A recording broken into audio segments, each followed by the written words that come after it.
Hey everyone, and welcome back to my YouTube channel. It's Graham. Today we're going to be doing a speed paint. This is Hela from Thor Ragnarok. If you haven't seen the movie, I highly recommend it. I watched it the other day with my kids, and I absolutely loved the design of the character, and I wanted to paint her. Though I really do like comic book movies, I'm actually not a big fan of comic books. I didn't grow up reading them, and I don't really think it's something that you start doing later in life. So I'm not familiar with the character design of Hela from any of the comic books, but in the movie, she's played by Kate Blanchett, I believe, and she's gorgeous. She's scary and the goddess of death, and it was just an amazing performance, an amazing costume and character design, and it really spoke to me. So a little bit about the supplies that I'm using.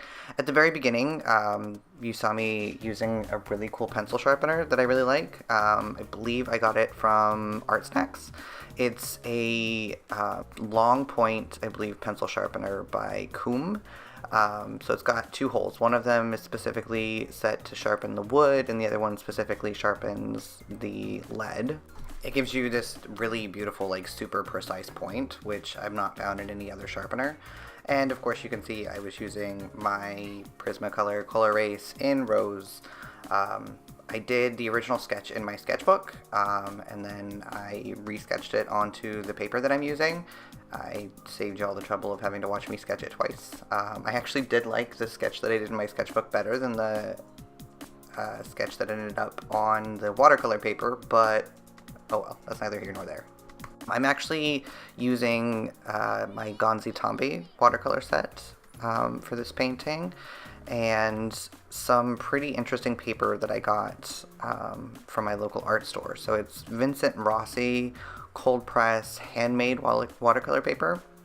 You can see it has that deckled edge to it. So I thought it looked really cool, and I really liked it, and I wanted to play around with it. It's a little bit different size than I normally work with. It's a 4x5 sheet, so a bit smaller.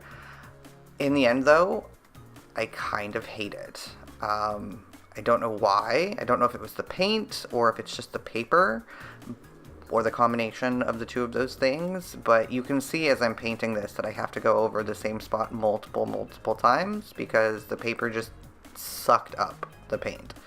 It was really difficult for me to get the kind of saturation and values that I wanted because the paints kept drying lighter, and so I'd have to go over that area again, and then they would dry and it would be lighter, and so I went back and forth on several of the pieces, mostly her bodysuit and her hair, several different times in order to get the color and the value that I was looking for. In retrospect, though, and because hindsight is 2020, it probably means that this paper is really good for layering, even though it bothered me a lot at the time. If I had been doing a piece where I needed to do a lot of layering, other than just trying to darken values, it would come in very handy for that. It didn't buckle or warp at all. I have it taped down, but even so, especially when I'm taping with washi tape, which, as you can see, still taping with washi tape, still have not found my artist tape. When I'm doing that, a lot of the papers that I use will still buckle even though they're taped down, and this one didn't.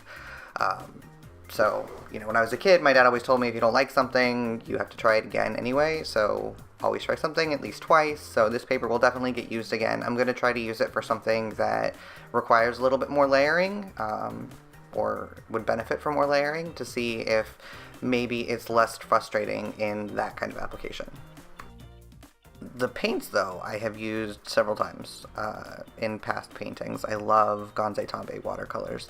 If you're not familiar with them, they're a traditional Japanese watercolor, so they vary from like Western watercolors in a number of different ways.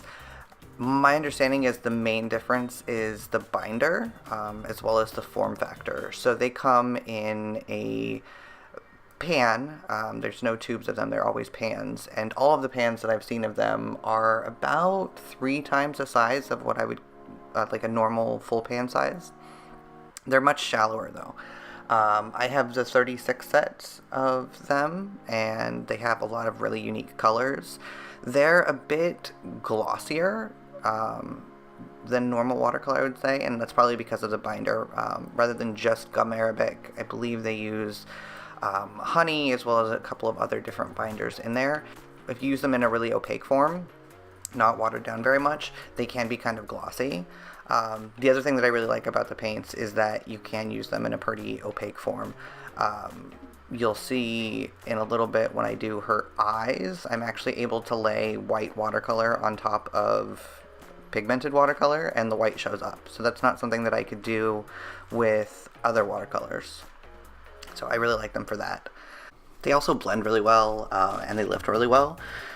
They're an absolute pleasure to use. I think I have, like I said, I have the 36 set. I also have metallic sets. I have starry colors. They have some gem colors. Like, they have a really wide range of colors that you can use. And I just really couldn't recommend them enough.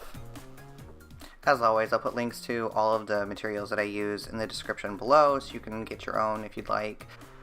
The concept for this piece, so if you've seen the movie, she has this really cool headdress, and you never see her with hair and the headdress. She kind of pulls her hair back and it becomes this antler-esque headdress, but I really wanted to capture both her hair and the headdress, so I did it kind of faded into the background, and then with her hair down and long. Of all of this piece, I think the headdress and the way that it faded in being kind of exactly what I had envisioned in my head, that's always a super fun experience. When you picture something in your mind and then you sit down to paint it, it ends up looking exactly like you wanted it to. So I'm really happy with the way that her headdress / the background turned out in this. Other than really liking the movie and being inspired by the character, there was one other reason why I decided to paint this particular painting. I set myself a little challenge to do 31 pieces of fan art in the month of July. And I did it on purpose to say 31 pieces rather than a piece a day. Just because of the holiday and my kids are about to go away for the summer, so I knew for sure in the beginning of the month I wasn't going to have time to do it every day. And true to form, I am now currently very behind, but this was the first piece that I did. My kids are officially leaving for the summer this weekend, so I'll have a lot more time to do art, and you can expect probably a couple of other fan art videos as I'm painting those. I also have a couple of videos planned doing product reviews. I've gotten some new stuff that I want to play around with, and I have a new series that I'm going to be starting up soon. So a lot of fun and interesting videos coming down the pipeline that you can look forward to, and I hope you will join me for those. You can see when I'm detailing her bodysuit here. One of my favorite features of the Gonzi Tompi watercolor set, they actually come with a silver, and the silver is super creamy and luscious. I have a Winsor Newton silver ink that feels almost exactly the same as using this stuff. I love it. That's pretty much it for this video. I really appreciate you watching. Subscribe if you haven't already. Give the video a thumbs up. It really helps the channel and it helps me out, and I appreciate it so much.